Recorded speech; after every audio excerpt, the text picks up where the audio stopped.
প্রথমে 1930 সালে কইল যে ছবি তোলা হারাম। এরপরে 1950 সালে আয় কইল যে টেলিভিশন হারাম। 60-এর দশকে আয় কইল যে এই হলে যাই ছবি দেখা হারাম। 2000 সালে বা 2000 সালের পরে আসি কইল যে আপনার মোবাইল হারাম। হ্যাঁ, তো 2020 সালে বা 2024 সালে আয় কইল যে আমগো ইউটিউব চ্যানেলটা একটু সাবস্ক্রাইব করে দেন। তো ভাই এখান থেকে হালাল হয়ে গেছে নাকি বা কিনতে? হে হুজুরে কইছে, হে আলেমরাই কইতে আছে এই কথা যা আজ সব মানে কন্যার মাও যায় আর বরের মাও সে একই জিনিস।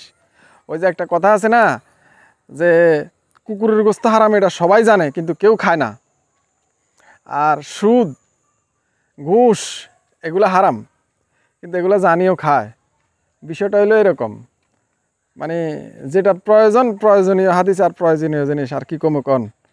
এখন এই কথাগুলা যখন মনে হয়েছে সাথে সাথে ওই যে শহীদুল ইসলাম খোকনের বন্ড ছবির বন্ড গানটা মনে হয়ে গেল।